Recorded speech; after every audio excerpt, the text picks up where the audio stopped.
The ghost signal. The Discovery Admiral Kessa Vale stood on the bridge of the UES Defiant, her sharp green eyes scanning the tactical displays that showed the peaceful patrol route through the outer colonies. At 42, she was one of the youngest admirals in Terran Defense Force history, known for her unconventional tactics and refusal to accept the impossible.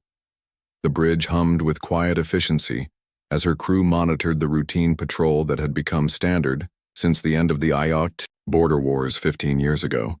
"Admiral," called Lieutenant Commander Sarah Chen from the communications station, her voice carrying an unusual tension. "We're picking up something strange on the deep space frequencies. It's faint, but it's definitely artificial." Kessa moved to Chen's station, her boots clicking against the metal deck plates. The communications officer had served under her for 3 years and wasn't prone to false alarms. "What kind of signal?" Chen's fingers danced over her console, isolating the transmission. "It's old, really old. The encryption pattern matches Terran defense protocols, but from at least 50 years ago. The signal is coming from the void sector." The bridge fell silent. Every officer knew about the void sector, a region of space declared off-limits after the mysterious disappearance of an entire battle group half a century ago. Official reports claimed a navigational error led to their destruction in an unstable star system, but rumors persisted of something far more sinister. "Can you clean it up?" Kessa asked, leaning over Chen's shoulder. The static cleared gradually, revealing a voice that made several bridge officers gasp. It was speaking in old Terran military code, requesting immediate assistance. But what shocked everyone was the identification that came through clearly. "This is the UES Prometheus requesting emergency support." Commander David Park, Kessa's second-in-command, stepped forward with disbelief written across his weathered face. "That's impossible, Admiral. The Prometheus was lost 50 years ago with all hands. Captain Marcus Steele and 1,500 crew members were declared dead." Kessa knew the story well. The UES Prometheus had been the pride of the Terran fleet, a massive battleship equipped with experimental weapons and the best crew the military could assemble. Its disappearance had become legend, spawning countless theories and ghost stories that still circulated through military academies. "The legend lives, Admiral," interrupted Chen. "There's more. The signal contains current stellar coordinates and tactical data about unknown hostile forces. This isn't some 50-year-old recording." Kessa studied the data streaming across the screen. The coordinates placed the Prometheus deep in the void sector, in a region where no star charts showed habitable systems. The tactical data described alien vessels using technology that didn't match any known species in the galactic databases. "Helm," Kessa commanded. "Set course for those coordinates. Maximum speed." "Ma'am," Park said quietly. "High Command has standing orders. No ships are to enter the void sector without explicit authorization." Kessa turned to face her bridge crew, seeing the mix of fear and curiosity in their eyes. 1,500 Terran officers may be alive out there, fighting an enemy we don't even know exists. I won't abandon them based on 50-year-old paranoia. The Defiant changed course, its powerful engines propelling the heavy cruiser toward a region of space that had been forbidden for half a century. As they traveled, Kessa ordered her intelligence officer, Lieutenant Marcus Webb, to compile everything known about the Prometheus and its final mission. Into the void. 3 days later, the Defiant reached the edge of the void sector. The region looked deceptively normal on sensors, but every crew member could feel the weight of history and mystery surrounding them. Stars shone with cold light, and nebulae drifted like cosmic ghosts through the darkness. "Contact," announced Sensor Officer Yuki Tanaka. "It's big, Admiral, really big. Configuration matches the old Prometheus-class battleships, but there are modifications I've never seen before." On the main screen, a ship materialized that took everyone's breath away. The UES Prometheus hung in space like a predator waiting to strike. Its original sleek lines had been augmented with additional armor plating and weapon systems that appeared to be of unknown origin. Scorch marks and battle damage covered its hull, telling the story of decades of combat. "They're hailing us," Chen reported, her voice barely above a whisper. On screen, the view screen flickered, and a man appeared who seemed to have stepped out of legend. Captain Marcus Steele looked older than his years, his black hair now streaked with silver and his face marked by lines that spoke of hard decisions and constant vigilance. But his eyes still burned with the same intensity that had made him famous throughout the fleet. "Admiral Vale," Steele said, his voice carrying the authority of command despite the impossible circumstances. "Thank you for answering our call. We've been waiting a long time for reinforcements." Kessa found her voice after a moment of stunned silence. "Captain Steele, according to our records, you and your ship were destroyed 50 years ago. How is this possible?" Steele's expression darkened. "We weren't destroyed, Admiral. We were abandoned. 50 years ago, we encountered an enemy that the government decided was too dangerous to acknowledge. They declared us dead rather than face the truth about what's coming." "The Hidden wore permission to come aboard, Captain," Kessa requested. "I think this conversation requires more privacy." An hour later, Kessa found herself in the Prometheus's conference room, surrounded by officers who should have been dead for half a century. Medical scans confirmed they were human, but somehow, they had barely aged. The ship itself was a marvel of adaptation, combining original Terran technology with systems that appeared to be reverse-engineered from alien sources. Steele activated a holographic display showing star charts of the region beyond the void sector. "Admiral, meet the Shadowkin Collective. 50 years ago, we discovered they were massing for an invasion of human space. Our orders were to investigate and report back." The hologram showed sleek, predatory vessels unlike anything in Terran databases. Their technology appeared to be based on dark energy manipulation, allowing them to phase in and out of normal space, at will. "When we tried to return with our findings," Steele continued, "we discovered that certain elements within the government had made a deal with the Shadowkin. In exchange for delaying their invasion, humanity would provide them with intelligence about other species in the galaxy." Kessa felt sick. "That's treason on an unimaginable scale." "It gets worse," said Commander Elena Vasquez, Steele's tactical officer. "The deal was temporary. The Shadowkin have been using the last 50 years to study us, learning our weaknesses, while we remained ignorant of their existence." Steele leaned forward, his eyes intense. "We've been fighting a guerrilla war against them ever since, using captured technology to extend our lives and upgrade our ship. But we're just one vessel, against an entire collective. The invasion force they're preparing now is 10 times larger than what we originally discovered." The call to arms. "Why reveal yourselves now?" Kessa asked. "Because our intelligence indicates the invasion begins in 6 months, Steele replied. "The Shadowkin have decided humanity is ready for harvesting. They plan to strip our worlds of resources and use our population as slave labor for their expansion into the galactic core." The conference room fell silent as the implications sank in. A 50-year conspiracy, an alien invasion, and a legendary ship that had become humanity's secret guardian. It was almost too much to process. "What do you need from us?"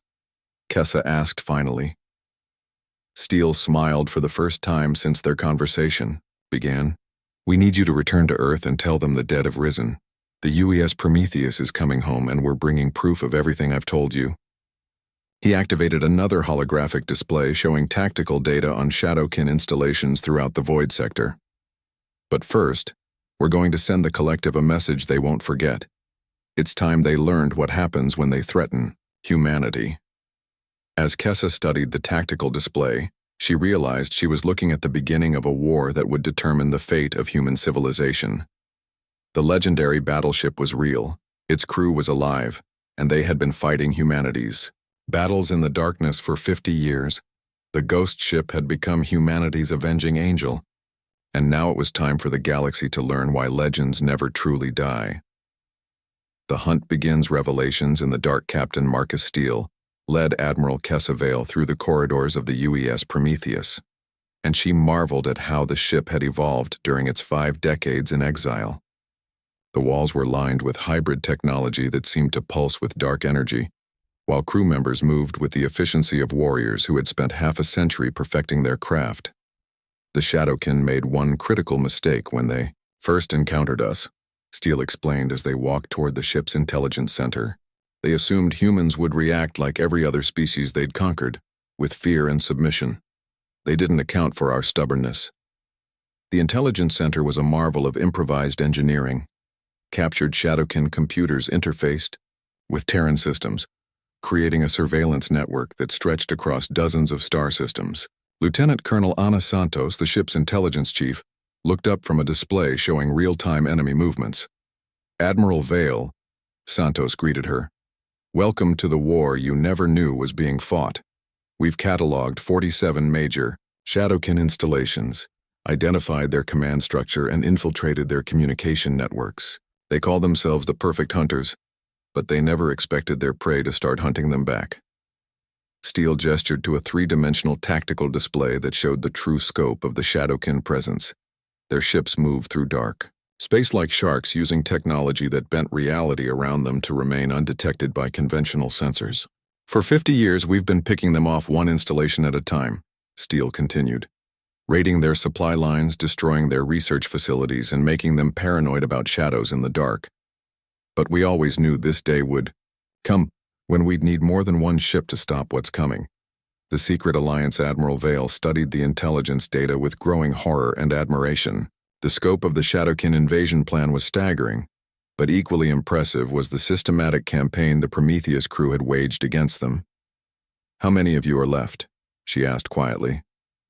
843, replied Commander Elena Vasquez, Steele's second-in-command. "We've lost friends over the years, but we've also recruited some unexpected allies." The conference room doors opened, and Kessa gasped as three figures entered who clearly weren't human. The first was a tall crystalline being whose body seemed to refract light in impossible ways. The second appeared to be some kind of energy construct contained within a metallic framework. The third was a creature that looked like it was made of living shadows. "Admiral," Steele said with evident pride, "meet our allies. Zephyr represents the crystal communes whose homeworld was destroyed by the Shadowkin 20 years ago. Pulse is from the Synthetic Consciousness Coalition, artificial beings who achieved sentience just in time to become refugees. And Umbra speaks for the Shadow Walkers, beings who exist partially outside normal spacetime." Zephyr stepped forward, her crystalline form chiming softly as she moved. "Admiral Vale, your species fascinates us. When the Shadowkin destroy a civilization, the survivors usually hide or flee. Humans chose to fight back. This is unprecedented." Pulse's electronic voice carried a tone of respect. "We have shared intelligence and technology with the Prometheus crew for 3 decades. Together we have learned that the Shadowkin are not invincible. They simply rely on their enemies never working together." Umbra's voice seemed to come from everywhere and nowhere at once. "The Dark Ones fear unity above all else. They have spent millennia ensuring that species fight each other instead of their true enemy. But humanity has shown us another way, the Li." First Strike Steel activated a holographic display, showing a massive Shadowkin installation hidden within an asteroid field. "This is the Harvester Station, one of their primary resource processing facilities. Our intelligence indicates it's currently holding over 10,000 beings from a dozen different species, all destined for the slave markets." Kessa studied the tactical display with a strategist's eye. The station was heavily defended, surrounded by patrol ships and protected by energy shields that could deflect most conventional weapons. "It's a fortress," she observed. "How do you propose we take it?" Steele smiled, and for a moment Kessa could see the legendary officer who had inspired a generation of Terran fleet officers. "We don't take it, Admiral. We liberate it. And in the process we show the Shadowkin that their hunting days are over." The plan that Steele outlined was audacious beyond belief. The Prometheus would use its hybrid stealth systems to approach the station, while the Defiant created a diversion on the opposite side of the asteroid field. Meanwhile, Umbra's people would infiltrate the station through the shadow dimensions, freeing the prisoners and preparing them for evacuation. "The beauty of this operation," Vasquez explained, "is that it accomplishes multiple objectives. We save thousands of lives, capture valuable intelligence, and send a message that will spread throughout Shadowkin space. The dead ship lives, and it's coming for them." Battle in the Void. 12 hours later, the operation began. The Defiant emerged from hyperspace at the edge of the asteroid field, immediately drawing the attention of Shadowkin patrol ships. Admiral Vale watched from her command chair as her tactical officer, Lieutenant Ross Mitchell, coordinated the ship's defensive systems.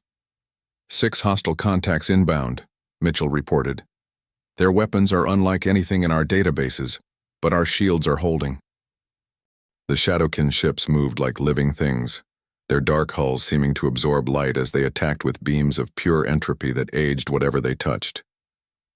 The Defiant's return fire seemed to have little effect until Chen discovered the frequency modulations that could penetrate their defenses. Meanwhile, the Prometheus had become a ghost in the darkness, its hybrid cloaking systems allowing it to slip past the station's sensors. Steele watched from his command chair as his weapons officer, Commander Jackson Torres, prepared the ship's most devastating weapons. "Target their shield generators," Steele ordered. "Once those shields fall, the real fireworks begin." The Prometheus unleashed weapons that defied conventional physics, dark energy cannons that tore holes in space-time, quantum torpedoes that existed in multiple dimensions simultaneously, and gravitational pulse weapons that could crush a ship like an empty can. Liberation. Inside the Harvester Station, chaos erupted as Umbra's Shadow Walkers materialized throughout the facility. The Shadowkin guards, beings of living darkness themselves, found themselves facing enemies who could exist in the same dimensional spaces they occupied. The freed prisoners were a revelation, survivors from dozens of species, each bringing their own knowledge and hatred of the Shadowkin. Among them was Dr. Keelan Murphy, a Terran xenobiologist who had been captured during a research mission 3 years earlier. "The Shadowkin aren't just conquerors," Murphy explained to Steele over the communication link. "They're reality vampires. They feed on the life force of entire civilizations, using it to power their technology and extend their existence." This revelation added new urgency to the mission. The Shadowkin weren't just planning to invade human space. They intended to drain the life from every world they conquered. And the message sent. As the Harvester Station exploded in a burst of dark energy, the freed prisoners were evacuated to both the Prometheus and the Defiant. The operation had been a complete success, but Steele knew it was only the beginning. "Admiral," he said to Vale over the communication channel, "it's time for you to return to Earth. Tell them everything you've seen here. Tell them the UES Prometheus is coming home and we're bringing an army with us."